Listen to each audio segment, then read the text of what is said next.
Well, hello friends, Coach Bob with you today, and today, yes, we are doing the seat of the pants experience on this beautiful 2024 Sythe Sky Edition. It looks great, it sounds great, it is a beautiful, beautiful machine. First off, let me say this, this is not mine, as you know. BRP is allowing me to use this, and they have given me the opportunity to tell you the good, the bad, and the ugly. Y'all know me, I'm not a drama guy. But this thing, the fit and finish is just Johnny on the spot. So let's do a seat of the pants experience on this thing.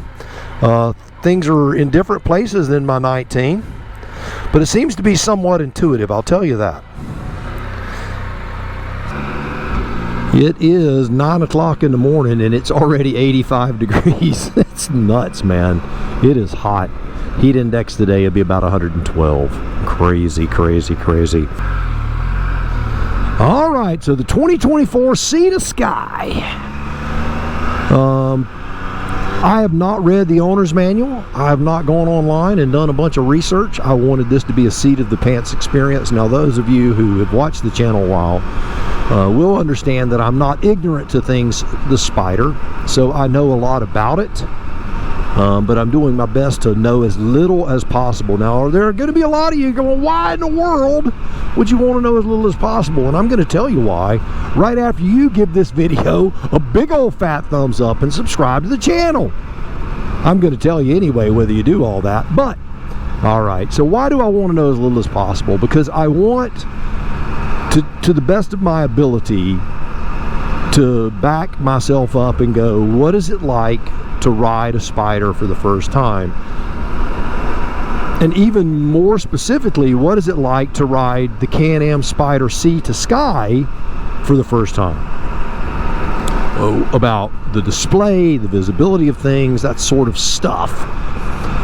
So here I am riding this Can-Am Spyder with no experience on it, on this beautiful three-wheeled machine. Now, you can call it a three-wheeled machine, you can call it a trike, you can call it a motorcycle, you call it what you want.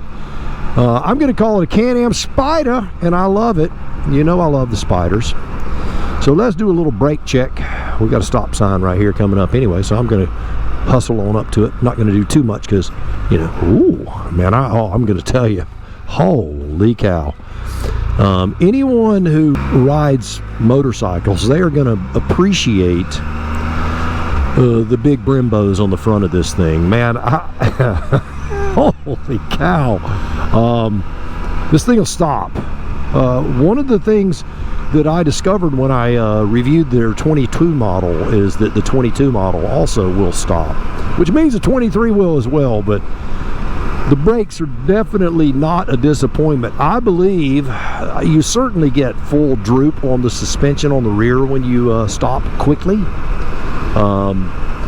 That back tire, I think, probably lifted off the ground right then. If it didn't, it missed a golden opportunity because this thing stopped, and I wasn't even in a straight line, and it just freaking stopped.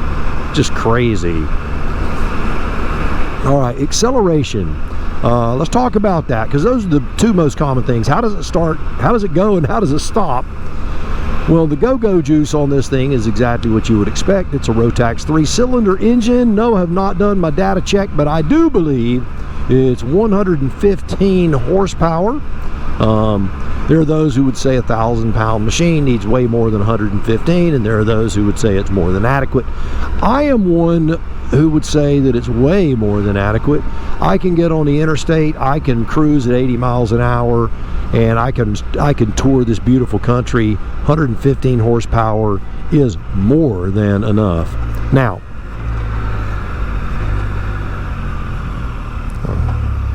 that is a bad spot to break down there. Hey, no, man.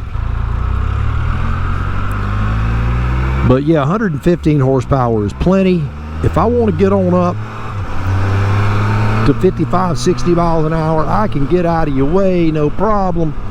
Fourth gear, you know, super easy. It'll probably do it in third, but I'm breaking it in, so I'm not going to do that.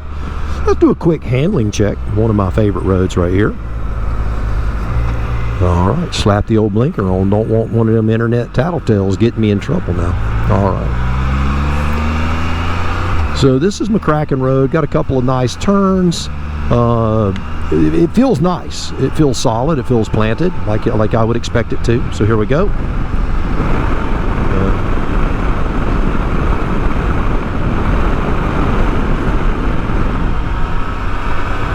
Get out of the way, Mr. Squirrel. All right, here we go. I'll glance down at my speedometer. This is pure seat of the pants. Here in a moment. 55 miles and 54 miles an hour when I look down at it. And that was not pushing it at all. That was in complete comfort. I'm going to snap a Yui here and go back because I want to get on that road that I was on. But I wanted to do a little quick handling check to see how the suspension feels. So here we go. Tires are nice and warmed up. And we're just going to do it again. Again, I'm not pushing this thing into discomfort land where I would go, you know, oh, Bob, you're in danger. No, this is what I would do if I was just out cruising along, singing a song. So I took that one nice and easy. That was about 48 to 50 miles an hour.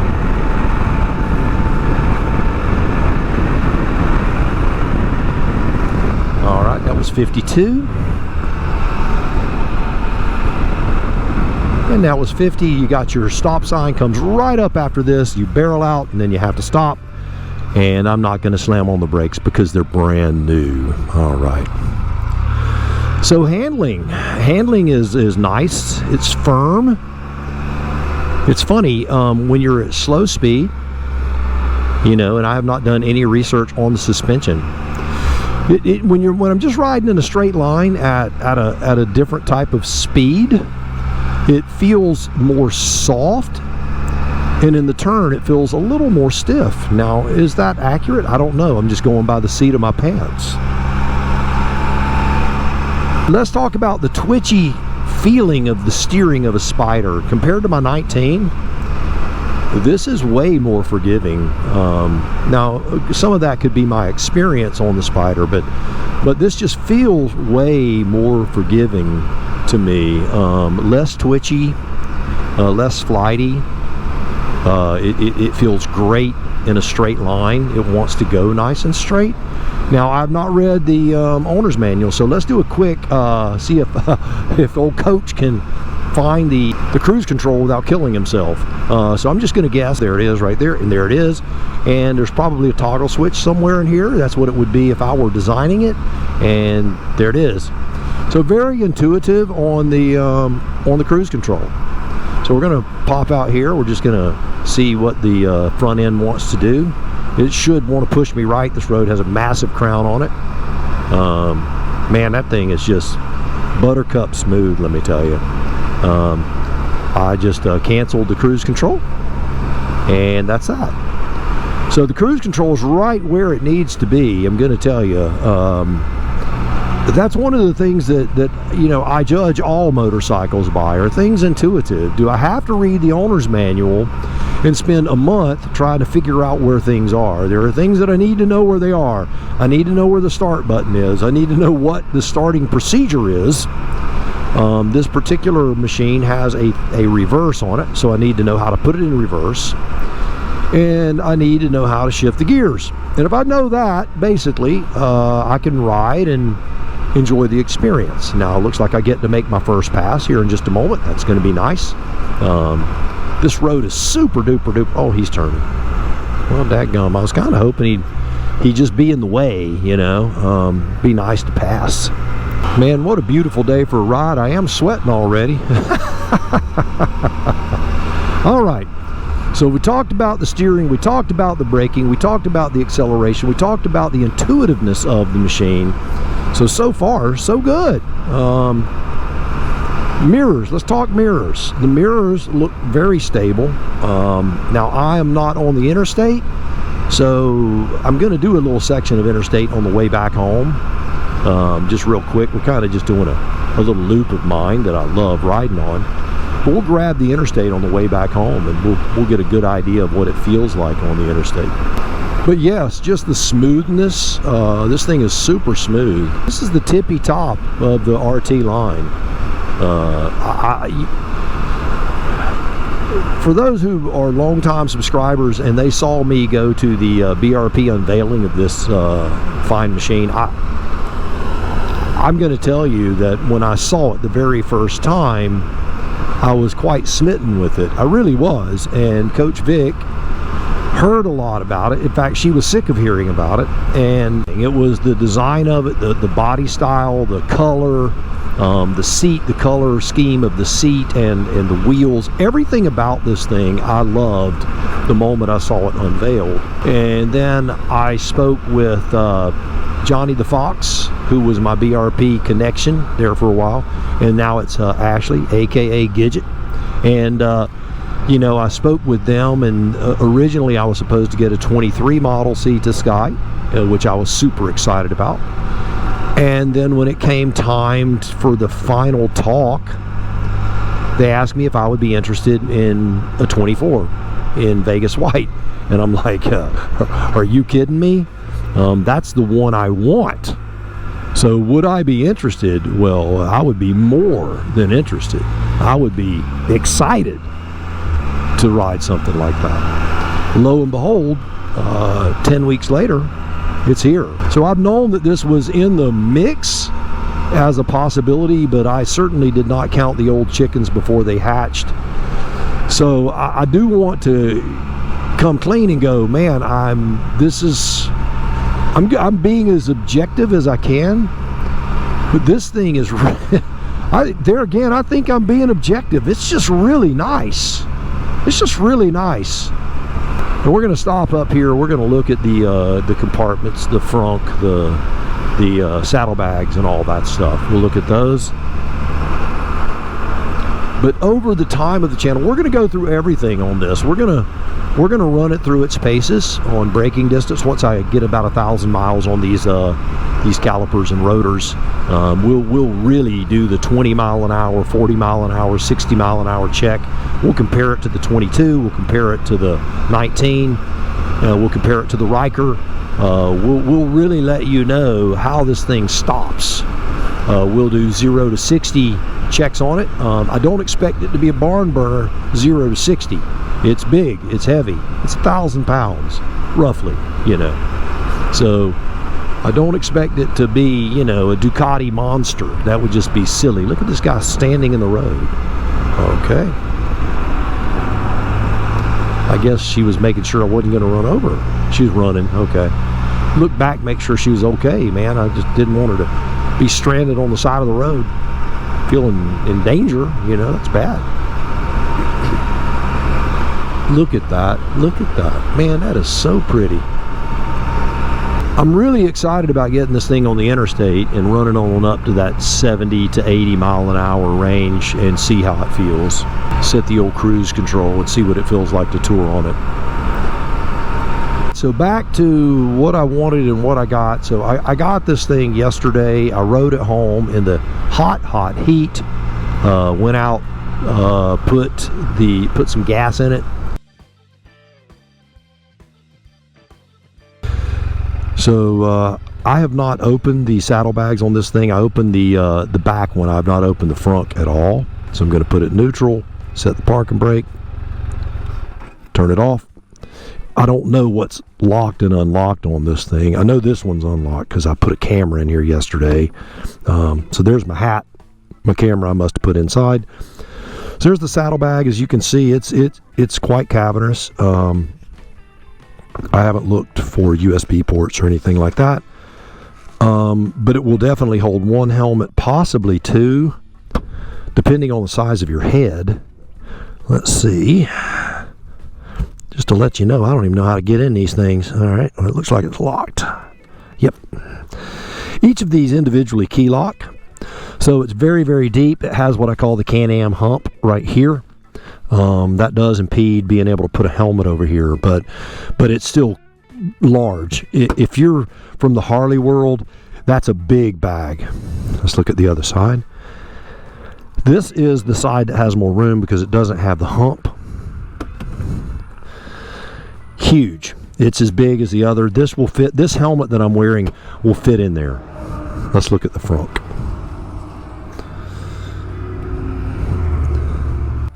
All right, so all the owner's manual stuff that I haven't looked at all of that stuff's in there. It's lined. It's very, very nice. So there you have it. The frunk. It's big. It's big. Now you may be saying, Coach, whew, I had to open my face shield, man. It's hot when you're sitting here. So starting procedure, you turn it on.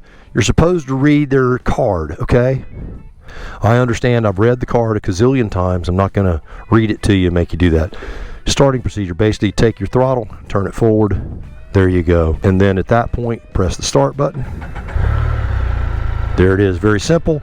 If I were to go into reverse, turn this forward, press the minus button on the switch, on the paddle, on the gear. Let me take it out of park first. So I press that forward, hit the minus button. You're in reverse. Press the forward button. You're in first. Now, had we been in neutral from the very beginning like this, to go into first, your foot's on the brake, you just put it in first gear. That's it. Very, very simple. Very nice. You know, whenever I can sit on something and figure it out, it's got to be pretty easy, y'all. It just has to be pretty easy, because Coach Vic will tell you, he's really smart, but he's not that bright. All right, this is Highway 59, so we're going to be able to roll on this road. Look how the stop sign's way back there, but the stop bar is way up here. Isn't that interesting? We got a few places like that. I don't understand what they were thinking. All right. Get out of the way, Mr. Squirrel. You're going to be number 2. Let's get up to speed. So here we are, 71 miles an hour. It is smooth as buttermilk, man. And this road is not really that forgiving. And it is smooth as glass. And if it's smooth on this road, it's smooth on any road. The Interstate, again, would just be like a magic carpet. And we'll be doing, you know, a passing test, you know, how to pass on the big old Spyder RT, you know, because it's a big beast, man. It's a big machine. It's massive. Coach Vic, compared to our Spyder, the footprint is very, very similar. We'll be doing comparisons on that as well, but the big thing on this, it looks bigger. It looks way bigger. It's not. When you sit them side by side, it's really not that much bigger. But functionally, it's bigger, especially that back bag. Man, that back bag is just enormous compared to what's on the older, the 19 and olders. All right, well, we're going to hit the Interstate here in just a moment, so I'm just going to be doing some country roads between here and there. I don't think you just want to listen to me babble, so we'll see you there. All right, so we are at the Interstate, so here we go. We're going to see what this thing feels like on the Interstate. I know it's going to be beautiful, though, I'll tell you that. Make sure we're not going to get hit by a bus. Beautiful. Here we go. So I'm already in 6th gear, you know, just cruising along. This is how you would be going if you were riding along. Typical Interstate vibe. So I am at 77. If I run on up, we'll say I run up to 80. I know a lot of people complain about the belt vibrations of the Spyder. In fact, I was speaking to a guy named John. Hi, John. About the belt vibration that he's experiencing. He's not real happy with the way it feels. Now, I can't speak for his because obviously I'm not riding it. But on this particular one, do I feel the belt? I guess that's the question that most people are going to ask. Do you feel it? I feel it, but not in a bad way. Maybe it's due to my experience with the Spyder. But I've been riding the Spyders for years now, and the Spyder is it's so plush. You feel everything, right? Because it's so smooth. If you feel anything that's vibrating or out of the ordinary, we're going to get away from this guy because I want to be able to see around him. You know, but I don't feel any rattling, any bouncing, anything like that. Any subtle vibration I feel.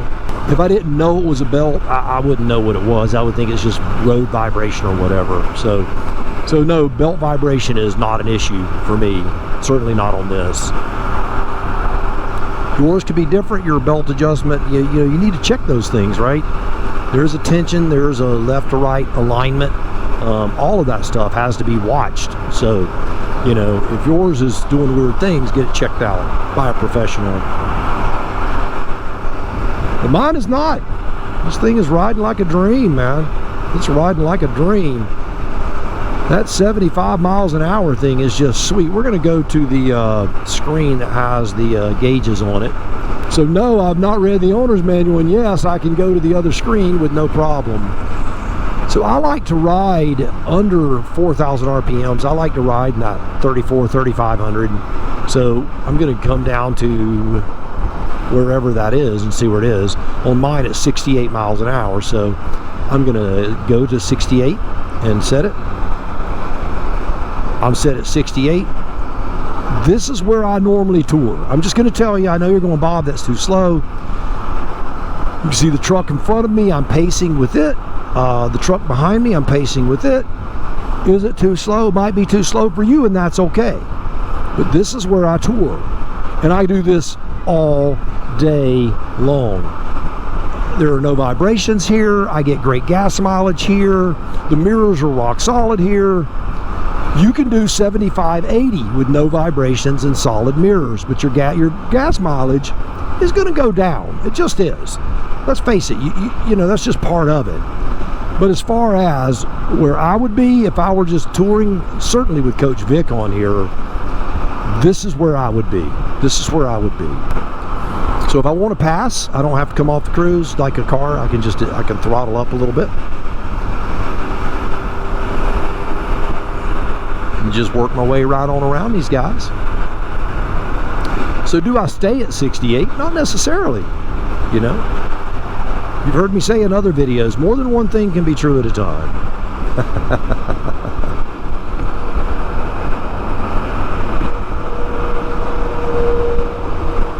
I can't wait to get this thing on a long road trip. I'm going to have to come off the cruise. I'm going to turn the throttle forward to see if that does it. And it does. Look at that. So obviously there is more than one way to come off of the cruise. You obviously can hit the brake. You can downshift. You can roll the throttle forward. That's all you got to do. You know, the more of these things that you can just do without thinking about it, the better off you are. So my exit's coming up here soon, so I'm either going to have to drop in behind somebody or these cats going to have to get on around. So belt vibration for me is 0. I'll give it a 0. I mean, there again, nothing that is not designed into how it's supposed to work. Driveline. Let's talk about driveline vibrations. Are there any driveline vibrations? I don't feel any. Could some of that mild vibration that you feel? When I talk mild, there are cars that I drive that vibrate more than this thing. This thing is very, very refined. That's the word. This is a refined experience, and I think that a lot of times we get to this place, we go, what is that noise? What is that noise? What is that noise? And we overthink it, man. We beat ourselves up. I'm not telling you to ignore problems. I would never tell you to do that. But I am telling you, ride the darn thing, man. Ride it. You know, give it a little time. Here's the other thing that I think a lot of people, if they've never ridden before, they experience this, and Harley riders also experience this, and we'll talk about what that means here in just a moment. Get out here, make sure I don't get hit. Get on out here. When I ride the Spyder, it is so quiet. I mean, this thing is quiet. So you hear everything. Your wind buffeting noise is minimal. I'm riding without earplugs today, which is never a good idea, by the way. I wear earplugs all the time.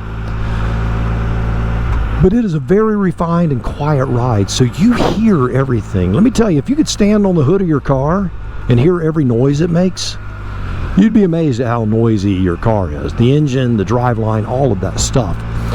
When you're riding in a car and you hear a truck pass you and those wheels going whoop, whoop, whoop, whoop, you know, it gives you an idea. There's a lot of noise going on out there. There's just a lot of noise going on. Well, this thing is so quiet that when you're riding and your helmet's on, you hear everything. I hear everything. I hear the drive line, I hear the tires turning on the pavement. I can almost discern, in fact I think I can discern, the sound of the left tire versus the sound of the right. And that's pretty cool. The danger in that is that you over-listen sometimes, and every little noise you think is a problem, and it may not be. So, again, I'm not telling you to ignore things. I'm just saying, you know, don't throw the baby out with the bathwater either. So this FedEx guy, please don't kill me. Thanks, I'll wave to him. That way he can at least wave to me before he runs over me. So there's that. I mean, this thing is just really a sweet, sweet sounding ride. I like the quiet ride of the Spyder, some don't. And likewise, if you're coming over from a Harley background, you hear your exhaust. That's what you're hearing. You don't hear your drive line, you don't hear your tires, you don't hear your suspension. You hear a very loud exhaust. And so when you step over to this, you're hearing everything. You're hearing everything. So just understand that. It's a different world. It's not a better world. It's not a worse world. It's just a different world. Well, let's talk about the shifter. The shifter is what I would expect on a Spyder. It is a thumb shifter for those who are not in the know. You have a plus button right here. You bump it with your thumb to shift up, and the Spyder will downshift on its own. It has a button back here. It has a minus number on it. If I hit that button, I just downshift it into fifth. That will allow me to pass at a higher RPM levels, get you into your power band. But if you were to ask me, is the Spyder a quick shifter? No, it's not. It's not a quick shifter. It's not a MotoGP racing motorcycle. That's not what it is. That is not what it's designed to be. It is a click shifter. And so don't expect it to go click, click, click. It doesn't do that. You hit it, it shifts. It shifts.